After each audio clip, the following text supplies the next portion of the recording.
Good morning, everyone. We are just a little bit past the time for us to start this webinar. And I want to thank you all for joining. We're hoping to have a webinar that would last for 1 hour, 30 minutes. And more colleagues will join as we move along. We have been sending messages to all our WhatsApp fora to ensure that everyone is aware that started we have started joining into the webinar. I need to be aware that we are not only Pharmaceutical Society of Sierra Leone members who will be joining this call. We will also have other members from other parts of the world who are also joining. Of course, our moderator, our presenter for this webinar today is also out of Salon. And also our friends from Thummim are also out of Salon. So we have a very good mix of participants from different parts of the world, mostly Africa. So we will be commencing with the webinar very, very soon. So as you join, please mute your mic, so it's easier for us to hear who is speaking and to be able to control what happens as the webinar progresses. Yeah. So we'll start very shortly. Thank you. Okay, everyone. Good morning once again. We have at least about 30 participants already on this call. So we are starting a webinar now and we'll move it forward. We hope to be here together for about 1 hour, 30 minutes. And so please, as you join in, like I said before, as you join in, please mute your mic so we can hear the speaker as he speaks. So we have a very short agenda for our webinar today. And the topic is already there, our webinar topic is already there on leadership in management, healthcare management for the webinar today. So we're looking forward. So if you have any questions or comments, please post them in the chat box. So we will go back to them once we are at the Q&A session. This is part of the opening for the webinar.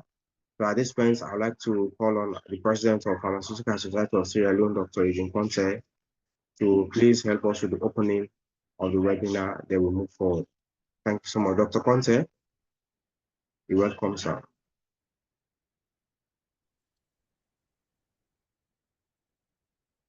Good morning, everyone. Good morning to our colleagues from out in Nigeria, Kenya. I'm saying a Kenyan name. I'm guessing she's a Kenyan or whatever the case. We are all Africans. Welcome to all of us.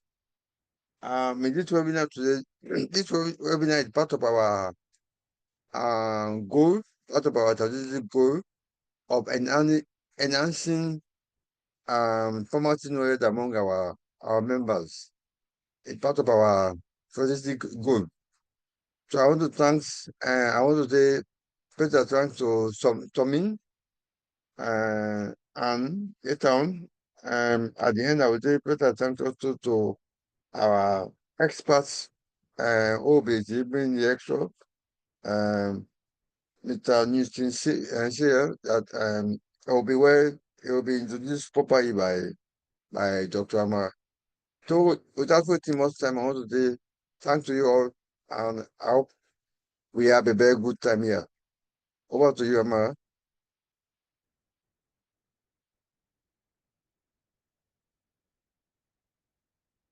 Amara, over to you.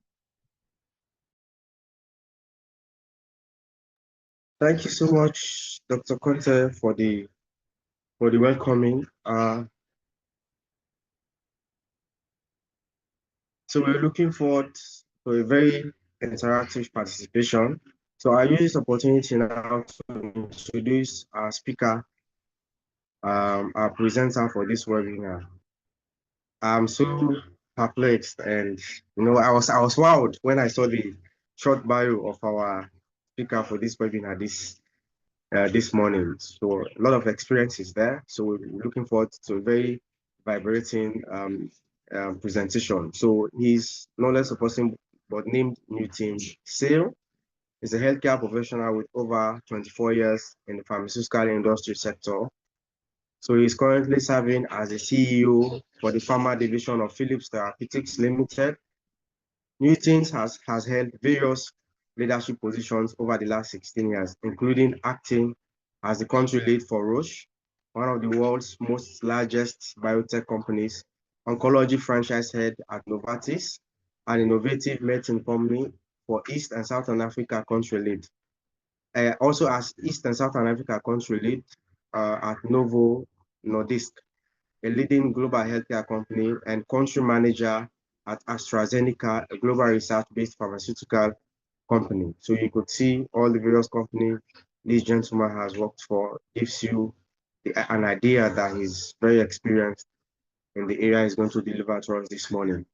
So he's also a 2011 Healthcare Excellence Award winner. Newton is passionate about leadership excellence, performance management, strategy, and coaching. He holds a master's in business degree from the Mancosa in South Africa with a bias in entrepreneurship, a bachelor's degree in business administration, marketing, and diploma in pharmacy.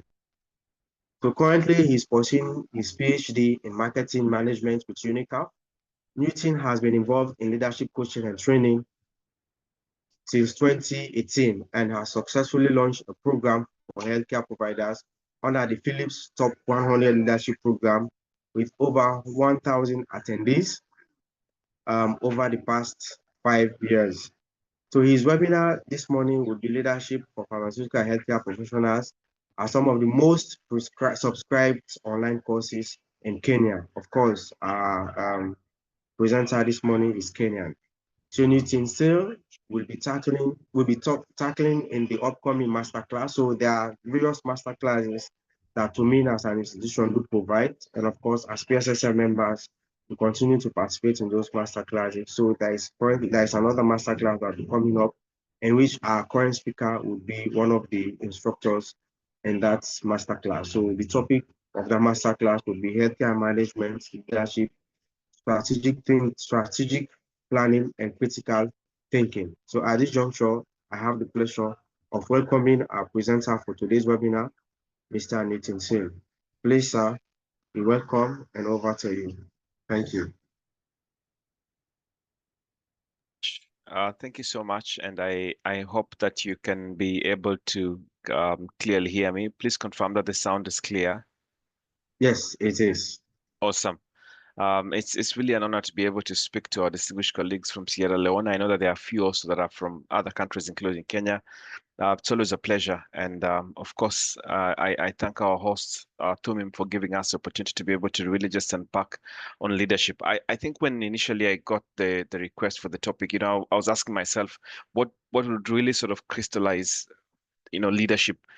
And even though we tend to be biased in talking about healthcare providers, in the end, leadership is leadership. And whether you're in healthcare or whether you're in any other specialization, you find that the expectation to speak on leadership is quite high. So I'll take a very, very small brief to just quickly introduce this topic. Let me share my screen.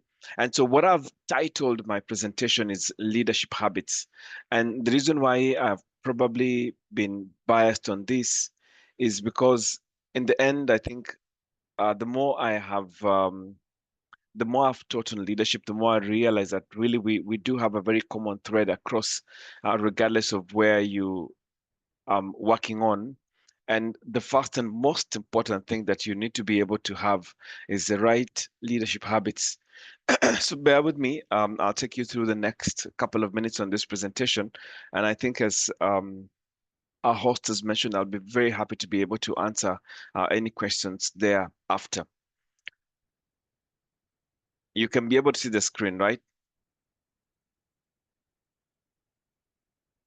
Yes. Yes. Okay. Yes. Awesome. Yes. I think over time also I have sort of found myself narrowing, because I also teach about purpose and finding your why, to really starting by stating what my why is as Newton, so that we also try and identify why it's critical that in your life you're also living your why. My why is to empower and support people through continuous learning, mentorship in business, leadership, and enabling them to sharpen their skills and better serve their purpose in life and work. And that's my why as Newton CLA. And I'm happy that what we're doing today is really more aligned on this, as we'll be tackling, of course, the topic of leadership. What is important, I think, for us to be able to understand is that even before you go out there and lead people, you must be very clear about what sort of defines you and what are the habits that define your leadership style. And maybe we will not do it here today, but I want you to take that as an assignment and challenge yourself. What are the 10 things that define my leadership style? Whatever I am. And at this juncture, also, I want to be very clear that a leader is not somebody who sort of sits at the corner office or is a CEO in an organization. Remember, leadership starts from every position within the organization. What I want you to ask yourself is, what are the 10 things that define my leadership style? And the reason why it's important for you to start there is because strong leadership habits are essential for driving innovation, which is very important in this current um, space that we are in, for motivating teams and navigating the complexities of modern business. Again, as I said, regardless of where you are. And I think we face such enormous challenges, and it's important for us to be able to keep that in mind. I want to highlight, or let me put it this way, I want to spotlight what are the most essential, and I like to call them the base, the keystone habits that a good leader must have. How can we become more effective as leaders, even in healthcare and developers of leaders? Number one, we have to be situational. What is required of the leader will always be influenced by the situation. And why this is important is because we've seen leaders that succeed in one environment but fail when they are put in a different environment. Why do we say that you have to be situational? We are inspired, and we have seen leaders, for example, like Nelson Mandela, who demonstrated the epitome of being situational, moving from being jailed for 27 years at the notorious Robben Island prison to being able to transition as a head of state and leading a country to what was, of course, battered as a rainbow nation. Two contrasting scenarios, yet one same leader. A good leader must be able to understand and observe existing situations and be able to adapt accordingly. So I want you to remember this as one of the key stone habits that is required. The second thing that is important is that a leader needs to be non-hierarchical. What does this mean? People have this misconception that simply because you occupy a senior position that you're known as leader. But we have seen that, by the way, nothing could be further from the truth. That whereas there may be some relationship between hierarchy and leadership, relationship is contingent. It's subject to change. So not everybody that makes it to the top, by the way, and this may sound like a controversial statement, but I will repeat it. Not all people that make it to the top are associated with leadership skills. And I like what the president for the Sierra Leone Farm Association mentioned, that we are all Africans. One common problem we face in Africa is that people sometimes get to rise in their positions because of who they know, because of where they come from, because of their relationship with the family or the people that sit at the top. And we know that.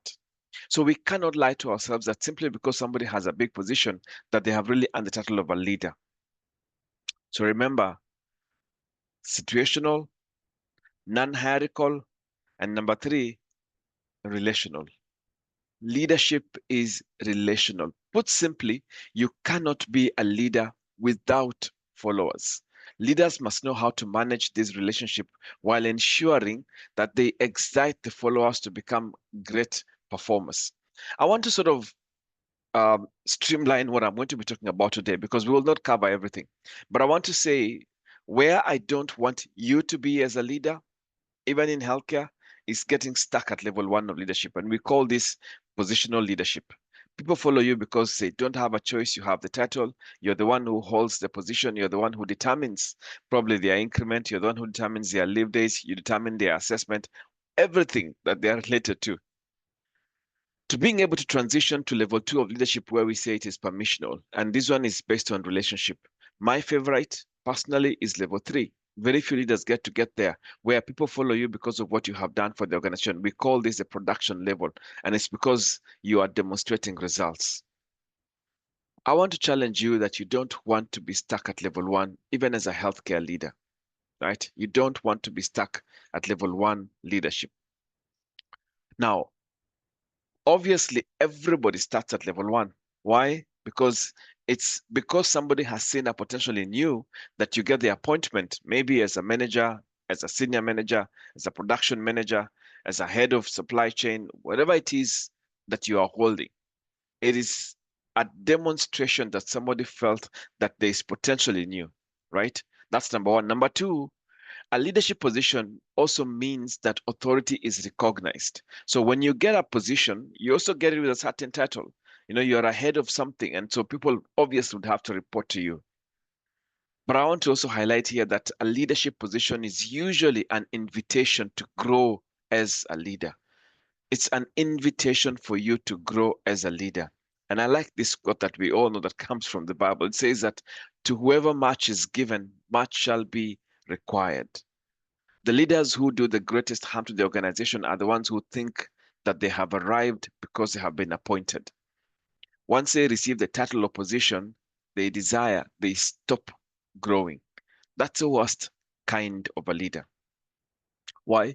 Because a true leader understands that when I get a position, it's the potential that then defines my leadership style.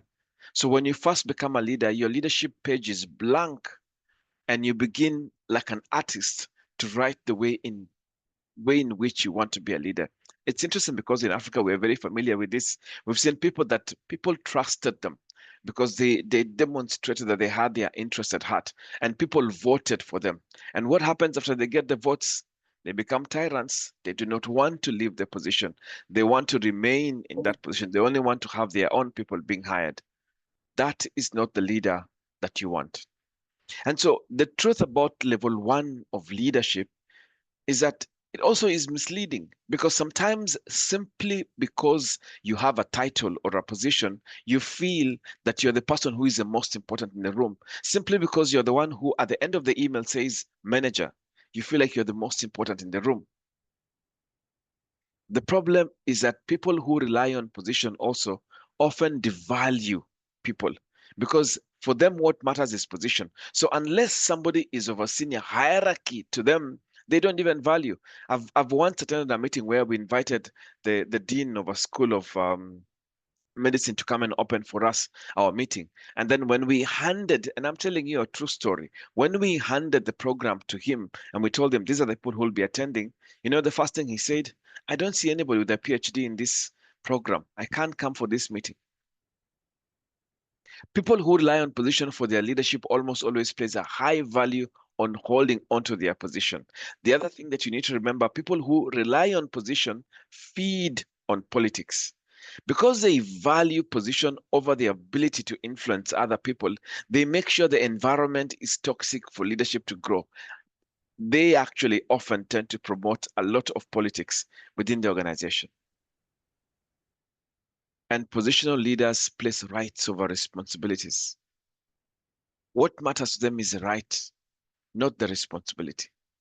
They expect their people to serve them rather than looking at ways that they should serve the people that they lead. The people that they lead. You know what?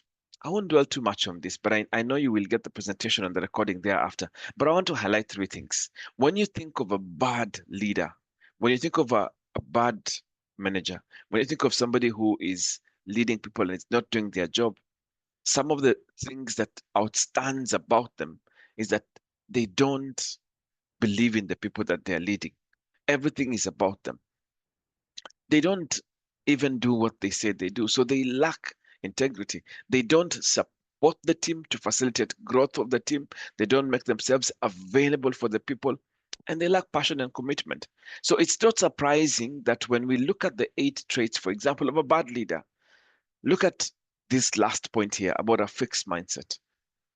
There are people who, because they value positions, they don't even want to learn from mistakes. They don't even challenge themselves to grow. And we say that one of the key things about leadership is the way in which you grow every single day is so important. Is so important. What I'm trying to say ultimately is that you have to move to level 2 of leadership, which is what we call permissional, where people begin to value you. People begin to value you. And the thing about leadership in level 2 is that there are also certain traits, certain habits, certain characteristics that you must demonstrate. Titles are not enough. And just simply because you're a manager, or as I said, you're ahead of something, you're a senior, sometimes vice president, you have all these big titles. These titles, by the way, is not what defines you. It's who you are and the work that you do that really matters. So it's clear that for you to transition to level 2 of leadership, for you to be a people and a permissional leader, you put people first, not position. Being bossy over people is not the best way to get the best out of them. A leader doesn't need to have all the answers. Positional leaders want to show that they have the answers, they have all the answers. But great leaders, people who are permissional, they know that there are areas I am also blindsided. I need help. And you know what's also beautiful? A good leader also includes others, right? They bring others and together they say, you know what? I am not in this alone. Join me and together let's create some magic into the work that we do, into the work that we do. And so ultimately, what do you want in terms of the habits that can get you out of that position of leadership? Thank people that invited you into leadership. Dedicate yourself to leadership growth. Define your leadership style. Be very clear about the leader that you want to be: visionary, authoritative, pace setter, coaching. These are things that you want to be said about you as a leader. Shift from position to potential. Focus on the vision. Keep casting the vision with your team so they understand where people need to get. Shift from rules to relationships. And I've always said that bad leaders rely on rules to get things to happen. Good leaders rely on commitments, relationships, and responsibilities. But also, we've seen that a good leader is one who is in contact with the team members. I've had a leader who, for example, cannot even be reached unless through the PA, unless some of his team members book an appointment. A good leader doesn't rely on a title. In fact, they don't even focus on that title. And if we are talking about dedicating yourself to leadership growth, it also means that you must have a coach by extension. By extension. What am I trying to say?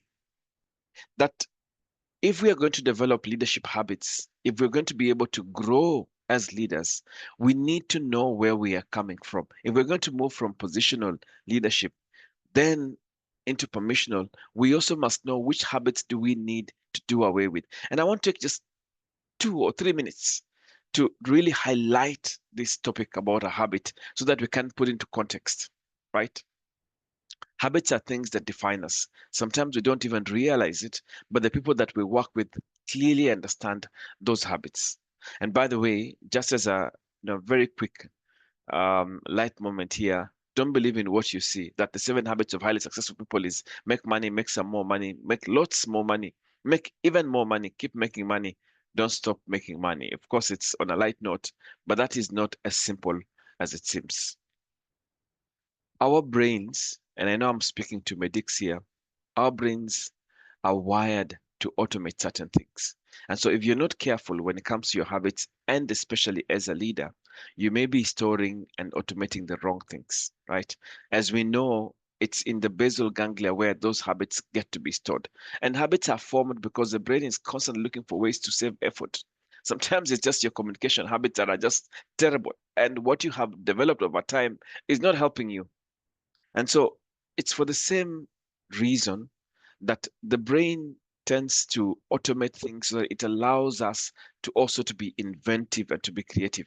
And we need to remember this so that we can be able to work on it. can be able to work on it. And by the way, when you look at the studies that we have on the habit loop, it's very interesting, right? You tend to have a cue, then you have a routine, and then you have a reward. And I'm hoping I'm not going to lose anybody here. I'll use a typical example, right? You as a leader, for example, somebody sends you a report and you don't like the report. So sometimes what do? You shout at the person and say, I don't like what you have sent me. It's not exactly what I was expecting. How did you come with this caliber of work? What in the, are you doing in this office? Somehow it makes you feel better that you have lashed out at somebody, and that's the reward that you get. So sometimes we forget that this habit loop also comes in even in our habits as leaders. So over time, the loop of cue routine reward becomes more and more automatic. For me, as I said, the problem comes in when what is being automated are bad habits. And as a leader, some that can be able to cost you. The good news is that habits are not destiny and they can be changed. They can be ignored. They can also be replaced. And so what it teaches us, or what the habit loop teaches us, is that when a habit emerges, the brain stops fully participating in decision making. But you can be able to deliberately fight a habit. And I'm saying that in the context of those people who might still be in that positional leadership level. And so the habits that they exhibit, the habits that the staff, the colleagues, the employees see are habits that are in level 1 or positional. So it's not easy, by the way, but it helps when you know that I have a bad habit. You know what? I shout. I shout a lot to my team sometimes when it's not necessary. I bang the table to my team sometimes and it's not necessary. I think we've been discussing this with a couple of my friends, and it really depends also on the different cultures that we have, on the countries where we come from. For some people, they are used to knowing that when you're a leader, you're expected to shout, make noise, and scream at people. But the generation that we also have right now, they don't take it kindly when you scream, when you shout at them. You don't grow people by screaming and by shouting at them. And nobody's saying that don't have the difficult conversations. And so habits in a way can be both a blessing and a curse. When you have the right habits as a leader, it means you demonstrate what we said earlier. You're situational, you're non-hierarchical, you're relational with the people. Those are things that you want to be associated with. But when you have bad habits, you scream, you shout, you don't communicate, you don't even keep to the things that you say. You find that then the bad habits is what defines you, and by extension puts you at that positional leadership level. That is not good. That is not good. And so as leaders, we also need to create new habits. We also need to create new habits. And I know we'll come back to level 2 leadership and the habits that are required, but I also want to just pick your brain a little bit. I know for most of you, if I asked you today whether you brushed your teeth, you'll tell me, Newton, of course I did. I had my Colgate in the morning, or I had my Pepsodent in the morning. I cannot leave my house without brushing teeth. Why? Because it's a habit that we have formed. That habit tells us that if we have had food, or if you wake up in the morning, there's something that is in your teeth that feels like a thin film, that if you don't brush your teeth, you don't feel like you've really done something that is correct. A very interesting habit, but a habit nonetheless, right? And yet, when we actually look at how the habit of brushing teeth was started, and I know I'm hoping again that I'm not lost some of you here, but I will bring you back to leadership, and I want you to see. Until this company known as Pepsodent created an advertisement that sort of convinced people that you have a thin film that is in your teeth, and that thin film is the destroyer. In fact, I'm showing you an advertisement from a 1950 newspaper ad. They said the film, that is the destroyer. And what was the solution that they were offering? There's now a way to end it. And how do you end it? By using Pepsodent. In fact, they were offering 1 week tube free. By the way, today, if you think about it, when you ask people, they tell you, I think we call every toothpaste that we have in our houses either Pepsodent or Colgate. But I want you to stick with me for a minute here. We're talking about a habit. And I want to convince you also that there are certain habits that if you continue to have them can cause more harm, not just to you as an individual, but to the organization that you are leading. What am I trying to say? That habits which are the most critical also have the largest impact on an organization. So keystone habits not only matter the most, but they're the ones that when applied, when they are prioritized, begin to shift, dislodge, and create even big opportunities. And creates big opportunities. And last me, Newton, what do you mean? And you know what? I think the best thing for us to be able to talk about here is look at companies like Google or Apple. What is that habit that Steve Jobs seemed to have developed that sort of got into the culture of the organization? Just the habit of curiosity, the habit of being better, the habit of telling people that, you know what, whatever we create won't just be good on the outside, it will be good on the inside also. That habit has inculcated the organization, and that is what has transformed the organization. We as leaders can contribute to habits that can help shift the organization. What am I trying to say, even as I bring you to the last part of my presentation? That I want you to focus on permissional level, because you begin to lead people. People want you to be led by them. I mean, people want you to lead them, but also you lead them because you like them. When people feel like they are cared for, they are included and they are valued and they are trusted, they begin to work together with their leader and each other. And the beauty about being at level 2 of leadership is that it makes work more enjoyable. It creates and increases the energy level. It opens up channels of communication. And by the way, when you talk about communication, leadership, and level 2, one of the reasons why a company like Nokia completely collapsed is simply because they didn't have leaders on level 2. They were in level 1. Habits that can transform an organization. So what are these behaviors that would be critical for you to have in level 2 of leadership? You have to connect with yourself before trying to connect with the others. The work in relationship building always starts with yourself. And remember, we said that leaders who are in level 1 don't even understand themselves first. And that's why they find that they're shouting at other people. They don't even self-reflect to say, how do my habits create harmony within the team that I'm working in? Leaders in level 2 develop a people-oriented leadership style. They turn upside down and focus on the people. They don't rely on rules. They don't rely on sticks. They don't rely on memos. They don't rely on, threatening people for things to move. They know that if I can get a team that is committed and we are on the same page, we will be able to move. That leaders who are on level 2 also practice the golden rule. They treat others as they would want themselves to be treated. And so they make everyone feel respected because they also would want to be respected. Remember, the opposite side is leaders at level 1 where they don't even respect the people that they are leading. The other unique thing about leaders who are also in level 2 or permissional leaders is that they are really known as the chief encourager of their team, because they understand the great power that they have to lift people up, to encourage them to be the best that they can be. And that way, by individually challenging and then collectively as a team having that momentum, you see, you begin to be able to move. But also, leaders who are in level 2 know that they must strike a balance between care and candor. That I can still have a difficult conversation, but care about you. It doesn't make it any less. That's the beauty about leaders and the behaviors in level 2 leadership. In level 2 leadership. And how can we change this? As I said earlier, it's interesting because we have one um, loop that is known. There's a cue, there's a routine, and there's a reward. When you self-reflect as a leader, you also ask yourself, what are some of the things that I need to be able to change? You become emotionally aware, not just about yourself, but about the people that you're leading. You begin to adopt those leadership traits that help you to become better at leading those people, at, at understanding, feeling their emotions, and applying it. You know, it's interesting because most of our life is habitual.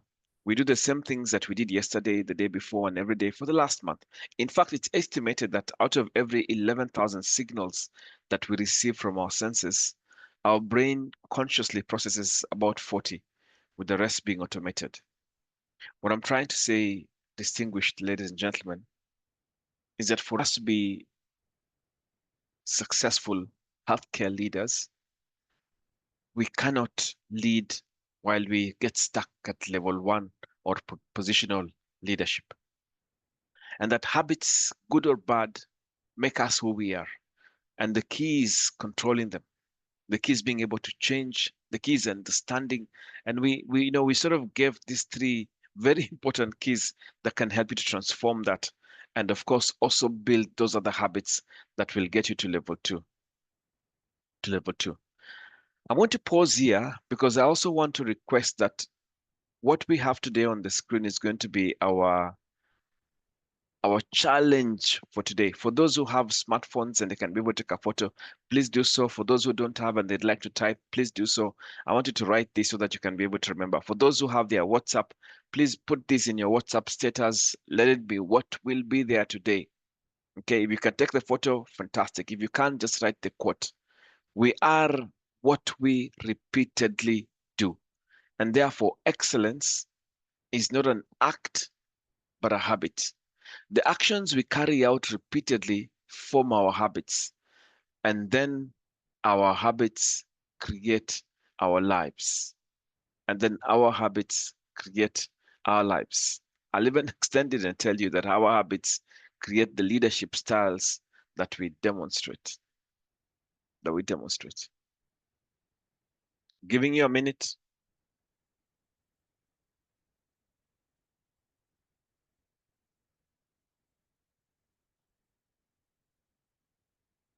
I hope we have.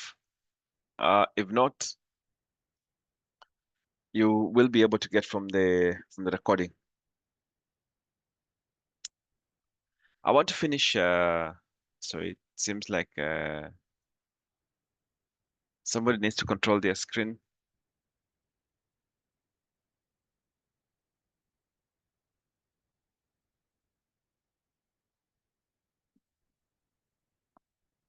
What can cause you to become a failure in developing a new habit? Lack of planning and preparation. Or you want to do something that is so big that it becomes difficult for you to break it down into sort of simpler parts. Or you commit too much, right? Remember, we said that changing habits is not easy. Of course, it starts with you knowing what are the habits that you have that are not good, right? But also, you don't want to be the kind of person that is relying too much on their memory, right? Sometimes you need to have very clear reminders. You have to have accountability. We said if you're committing yourself to leadership coaching, then you must have a mentor. Be very clear about the changes that you need to make. Be very clear about those concrete actions that you need to be able to make. And before I finish this, allow me to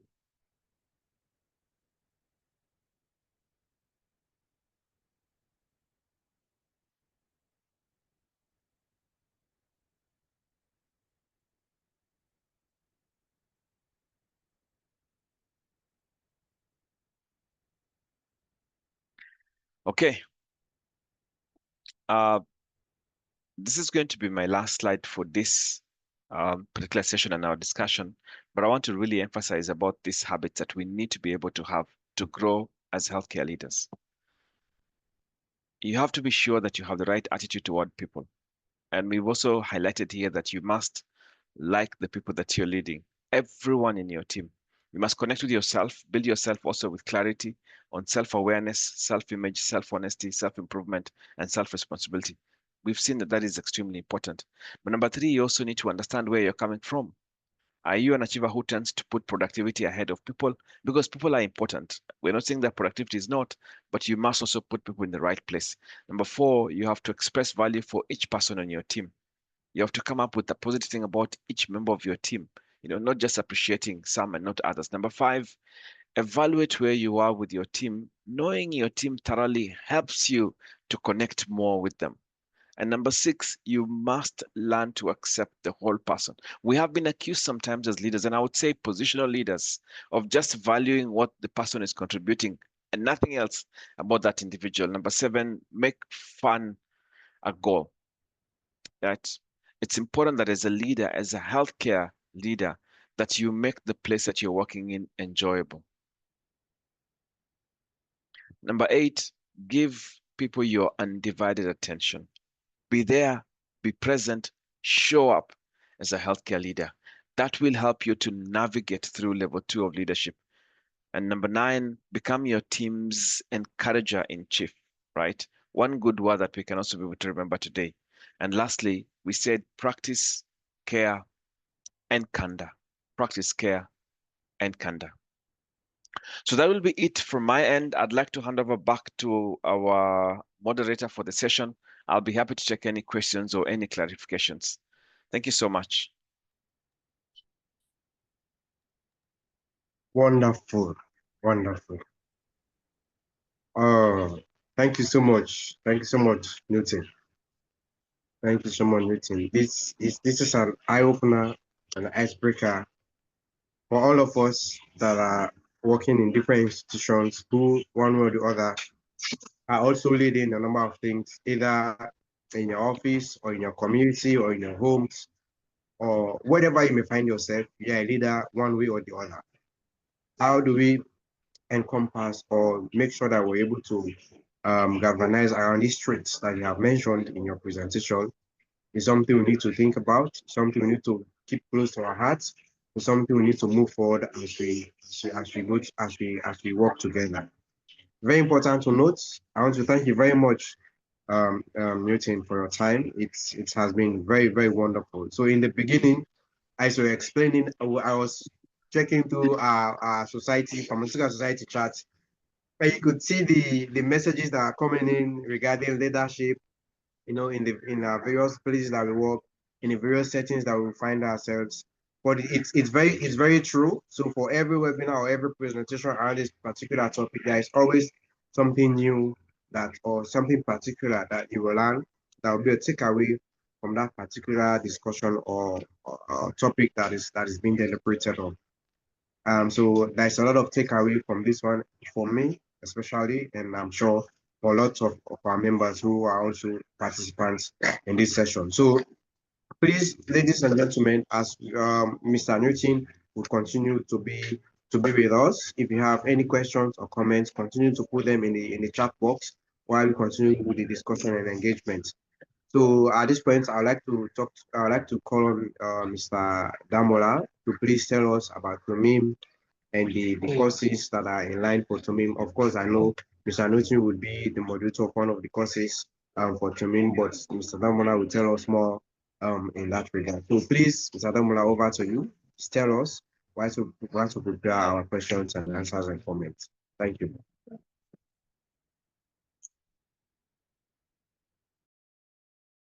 Okay, so while we wait for Damola, if we have any questions or comments or suggestions, please you can raise your hands to do so. And someone is asking, how can we get the PowerPoint presentation? I'm sure the recording of the webinar will be shared with all of us who participated in this webinar today. So for the specific presentation, I'm sure I would speak to our Thummim colleagues so they can help us with a copy of the presentation and see how we can also, in our quiet time, be looking at it and understand it more properly. So do we have any questions or comments for our colleague, Mr. Newton?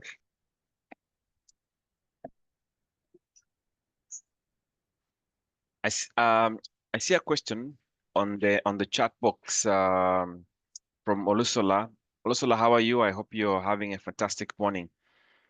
And they're asking, how can you handle a difficult team member?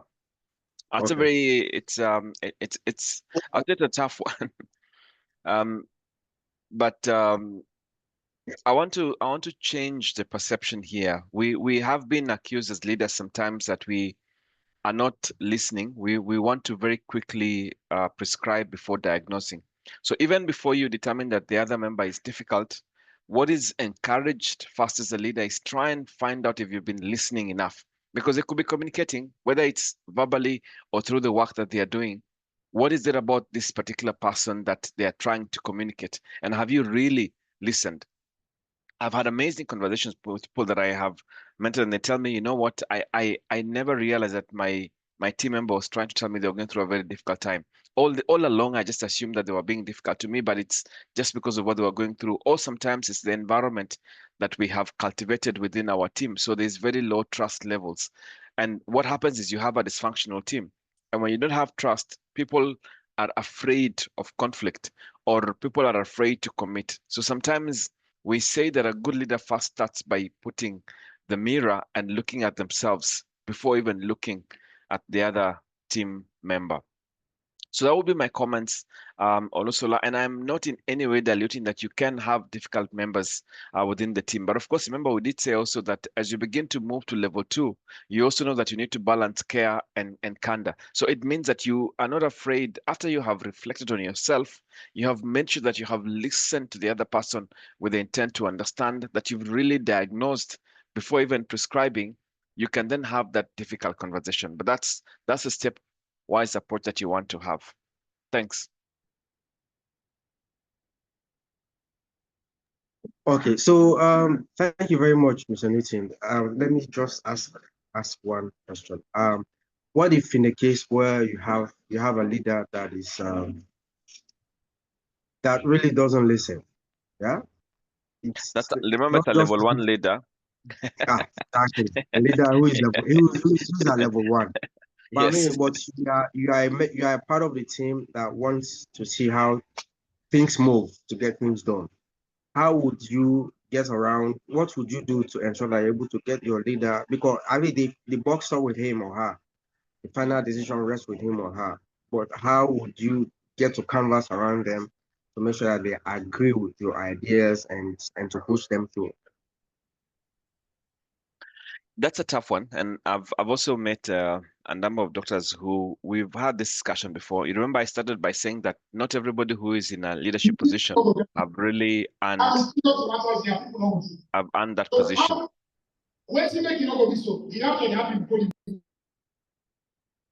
Maybe somebody needs to reach out to Samuel to mute. So it's not unusual to have somebody who is in a senior position and they've really not earned that position. To be very honest, it's actually very common. And so the tough circumstance here is that you have team members who maybe actually are very cognizant of their emotions. They're very high when it comes to emotional intelligence, but their leader is really, really positional. I mean, and that's a difficult one because we are asking here that you have a leader who is positional, probably shouts, demands, and wants to just direct, is autocratic, wants to, like a general, wants to act like that, and doesn't want to listen. As I say, for me, it would be sad for the organization. And it's even sadder when it's a person who owns the business, because I've had those discussions with people who tell me, but you know what? I'm okay. I'm very clear about my emotional intelligence, but my boss, who is the founder and the owner of the business, doesn't have that. And it's normally a matter of time because you lose people. And the people that we end up losing are not because the organization is bad, but the leaders that we have are bad. So maybe I might not be giving the correct answer, but let me put it this way. In the end, you will need to also make a choice whether you want to stay stuck in a place that can end up hurting you more from an emotional intelligence and a mental health perspective, or that is if you cannot be able to change it, in short. But if there's an opportunity where the leader actually gets to have mentorship and coaching and can begin to grow into level 2 leadership, then I say things might really change, right? But don't unless you really have to, don't get stuck in a place that will, end up having much more consequences affecting you and your mental health. That would be my short answer.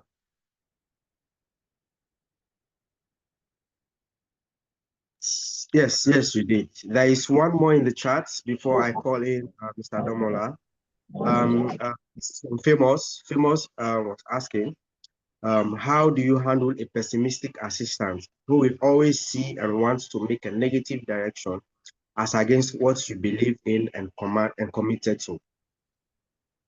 It's a very good point, Famous. But remember again, as I said earlier here, first start by putting the mirror onto yourself. Normally, we are very quick as leaders to look at the other person as not being the one in the correct. In this case, if it's your assistant and you're the coach, then I say that there's a lot of work that you need to do as a coach yourself, because it also means that the particular assistant probably needs a lot more help to not only change their attitude, but to really also be able to have a different perspective of the way they look at things. So again, it might not be the right answer. I say sometimes it's not what we want to hear, but I say that the work is a lot more on the leader, because this is a person that expects to be coached and to be guided so that they can have a different perspective. The fact that they're pessimistic also might mean that they have certain habits that they have inculcated over time. It might not even have to do with you. Maybe it's where they were brought up, where they went to school, or and in most cases, it could even be from their own relationships. So people who tend to have this perspective of life, as I said, they're carrying burdens that they come with from a very long time. And what I was trying to say about habits is that they're not easy to be able to break or to change. But we now know that it's possible to create a new habit that then overrides a bad habit. Thanks. Okay, thank you so much. Thanks so much, Mr. Nuti. Thank you so much. I appreciate it. At this juncture, I would like to call Mr. Damola to please tell us about Thummim and the courses. Let's see. Yeah, good Thank you, Dr. Amara. Okay, thank you. day, everyone. Good day, everyone. My name is Obaluwa. Good day, everyone. My name is Damola from Thummim, Nigeria. Thank you very much for joining in today. Really appreciate you all for being here. I'd like to thank Newton also for that great session. What I'm here to do is just very short. I just want to talk about Thummim for those that do not know, or for those that know, to reiterate what we do. Thummim is an online healthcare learning platform for Africa. What we do is provide different kinds of short courses for healthcare professionals and healthcare organizations across the continent. And what we've been doing over the years is collaborating with organizations like PSSL. And we thank the PSSL leadership for all they've been doing in collaboration with us over the last, I think it's almost a year. Dr. Amara, I think we've been working together for almost a year now. And I want to thank Dr. Conte, the president of the association, for his help also, and everyone that has been part of PSSL. We look forward to collaborating with other associations across the continent. Just a few minutes, I'd like to share my screen. I just want to, in 2 or 3 minutes, talk about some of the trainings that we have right now in Thummim, and some that are coming up, to see if some of our people here will be interested in enrolling for some of our trainings. Please give me a few minutes to share my screen.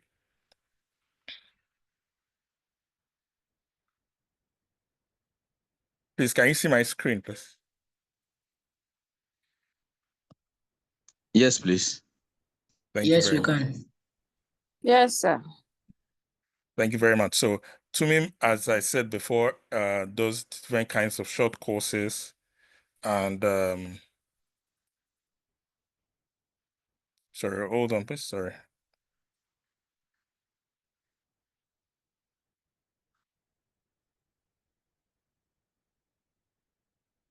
And these are some of the short courses we have at the moment, and we'll love to share with you. We have a course on Introduction to Healthcare Quality and Patient Safety. This course is basically for healthcare organizations, for their staff, to help with the latest standards with healthcare quality and safety. As we know, the latest thing in healthcare is patient safety, patient care, the standard care, and also standard quality care being given to patients, either it's in the hospital, a clinic, or even in a pharmacy. This course is available right now for $30. We also have a course on excellence in healthcare customer service. We know customer service is so important, especially in healthcare right now. A lot more people know what their rights should be, and it's important that whether it's an organization or even as individuals or staff members of different organizations, people should know what to do in terms of taking care of our customers, what the right things, what the law says, and basically how to make sure that whichever client or customer or patient enters into our hospital or into our pharmacy is known as a repeat customer or client. Then also we have a course going on healthcare executive leadership. This course is basically for top management of healthcare organizations, whether they are hospitals or pharmacies or labs or whatever. The healthcare executive leadership program is ongoing. And this is the beautiful thing about this course is, unlike all our other courses, this one is more of a mentorship session whereby you are mentored. It's a one-on-one case with the instructor. Even while you are working during the week, the instructor is helping you out with maybe challenges you might be facing with your staff or whatever. So it's a very hands-on course, the Healthcare Executive Leadership Program. Also, we'll be starting in the month of May, a course on human resource management. This is for pharmaceutical organizations, basically how to take care of resource. If for those that are in pharmacy, you know that we always have a very high churn of staff. How do we resolve such things? How do we resolve issues with staff? And how do you make sure that whoever is working for you is working at the optimal level? So we're having a course on human resource for resource management, and that starts in May 2025. Okay, I've written that. Then we also have a course on sales fundamentals, master the basic of selling with confidence. So if you believe that your staff or your organization or you as a person needs more information or more skills on selling, this is a course for you. Then workplace communication basics. This also is a course that is available in May of this year. Then we're we have a course on online security fundamentals. How do you keep, especially a lot of us that are not very IT savvy, how do you make sure that you are secure and you do not share your passwords or you do not share your personal data with anyone that you do not know online? We have a course also on that for you and for your organization. Also, in the month of May, we thank PSSL for this webinar for the month of April. In the month of May, May is, I think it's the mental health month. We'll be having another free webinar to be on silent signals, recognizing hidden mental health symptoms. That will be for our free webinar for the month of May. Finally, I'm sure everybody here, we spoke for those that attended our webinar last month on AI. This is for those that do not know about our AI solution. Thummim has an AI solution called Gemini, and it's available on our site. Gemini is an AI bot designed by Thummim to make learning processing easier. So whatever course you're taking on Thummim, you can actually interact with Gemini on those courses. They are made available on our AI bot on the site. It's a learning companion for you. Also, if maybe you get to the course, you get to the site, you don't know what kind of course to take, you want the site to or the bot to suggest for you, you can do that also. If you want to quickly do a check-in, maybe for a course you've taken in the past and you just want the bot to remind you of what you learned, Gemini can also do that for you. Once signing, it shows up at the bottom right corner of your screen and you can start interacting with it. This is for our site, the Nigerian site. You can see it here. You create an account, you log in, and then you'll be able to see the bot and you'll be able to interact with the bot. That, in a nutshell, is what Thummim has for you today. We'd like to thank PSSL for the collaboration. Finally, before I let go, I'd like to ask if there's anyone that is interested in any of the trainings that have gone through right now. Please kindly share. Just put your name and your phone number on the chat box. Just put your name and phone number on the chat box. One of us will reach out to you either before the end of this webinar or maybe during the week. The trainings are hybrid trainings. You have live classes during the weekends, and then you have pre-recorded videos during the week so that you can be able to fit them into your day-to-day work. And we believe all this is to help you get better at your leadership and also to make your organizations move forward. So if you're interested in any of the trainings that I've listed out, or you want more information, you can reach out to us after the program, and you can just indicate at the chat so that we can reach out to you if you're interested in any. Thank you so much for joining. Back to you, Dr. Amar. Thank you so much, Damola. Even myself, I didn't know there's so much going on with Thummim, but definitely there is so much you guys are offering in terms of capacity building and opportunities to grow, to learn, seek knowledge. I mean, there's so much that is going on, you know. So that's also if for PSSL members, if you have challenges reaching out to Thummim and Damola directly, please do not hesitate to pass through us. We'd always be available to link you with them to make sure that the courses that you want to attend to, they are available for you, and what is available out there is made known to you, so you can choose what you want to do as a student. So I want to thank you very much, Damola, on that. So having looked at the chat box, I don't see any new comment or question. Only one person mentioned that he's interested. Damola, you can please take note of that. Michael Momo Dumbuya, his contact is there. He said he's interested in one of the courses, so you can get in touch with him directly and see which one of the courses he's interested in.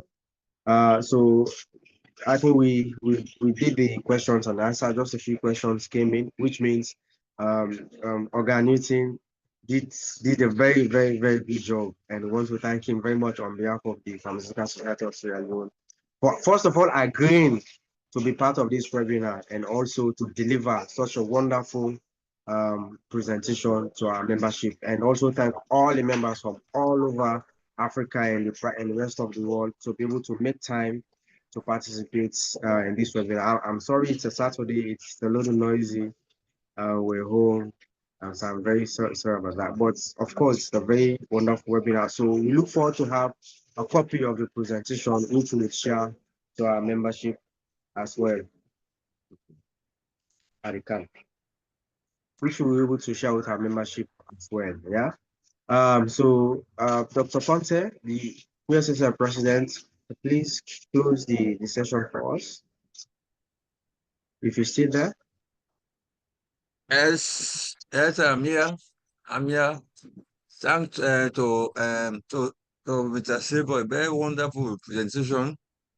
And like Amara said, even though some of our members were absent, we are going to share it in our WhatsApp group and we'll put it in our other groups. I earned quite a lot. Okay. As a user myself, I earned quite a lot, and I can change on some habits. Once again, I want to say thanks to all of us who are here, and I wish you all a very happy Saturday to go about our other businesses. Thank you. So can Thank go you, off now. Dr. Ponte. Yes, thank you, everyone. Bye-bye. Thank you. Bye-bye. Yeah.